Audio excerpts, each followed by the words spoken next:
The robbers. There were 14 men in the Buckinghamshire countryside whom were the train robbers, and 2 other men joined them that night.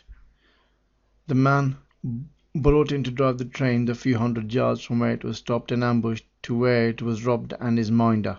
In the background were the 3 men I refer to as the law team, whom I shall describe in a moment, and then 2 men whom brought the information to the robbers, or some of the robbers, in the beginning.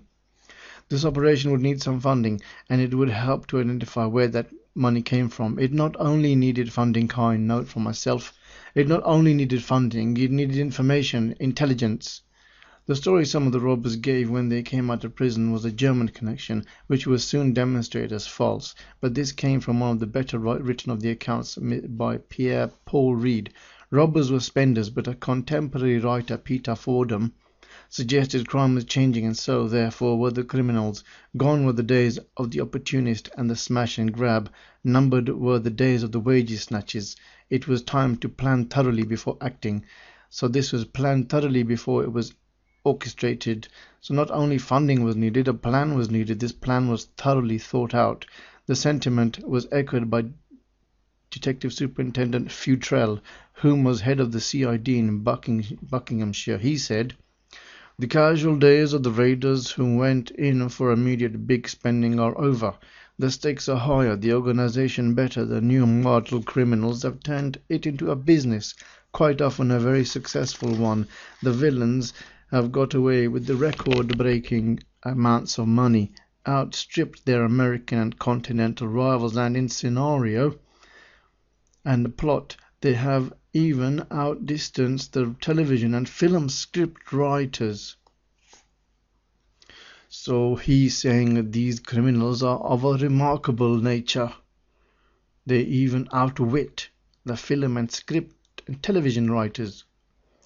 What is now thought to have been the funding robbery for the train was the BOAC, forerunner of BA, wages snatch at Comet House at Heathrow Airport, November 1962.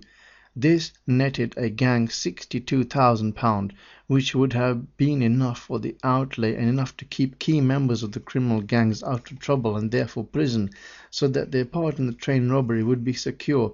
As a measure of what Detective Superintendent Futrell said about the professionalism of the gangs, he said that there was no evidence to connect the airport robbery with the train robbery, but when one considers the professionalism of the robbers, then there was plenty. In the airport robbery, they were to be called the bowler hat gang, as they dressed in pinstripe city suits and wore bowler hats. These concealed stocking masks just above the hairline, and with the pinstripe suits the gang were not incongruous in the building, neither were they umbrellas, which concealed coshes. The robbery was soon accomplished, and with the drivers they had, they were away quickly. Heathrow Airport was different in those days, or rather the security wasn't as intense as it needs to be. The gang drove off with the booty to a point in the airport perimeter road where they could cut their way through the chain holding a padlock on the gate and sped off to the safety of London. The cars were later abandoned. One belonged to the famous television actor of the time, Craig Stevens, and the bolt cutters were left on the back seat. Leaving the bolt cutters like this jeopardized the job, because when the police investigated they could trace them. They had been bought by Mickey Ball, whom was a crook of sorts, but a good driver, and so his role was as a getaway driver. He was identified by the ironmonger from whom the bolt cutters were bought, whom also noted the vehicle he got into, which was registered to Gordon Goody, with an expert to testify that the perimeter fence chain was cut with the recovered bolt cutters. It looked grim. Mickey pleaded guilty, got 5 years, and departed the criminal world, and his plea of guilty compounded difficulties for Gordon. Maybe they wanted to get caught. That's why they left the bolt cutters in the back seat, to get a short sentence to do another crime. That's my kind note.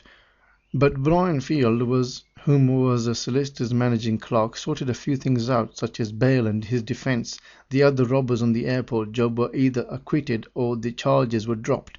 But Gordon stood trial twice. The first time he nobbled a juror and escaped by the skin of his teeth, but the second time he pulled the evidence to pieces.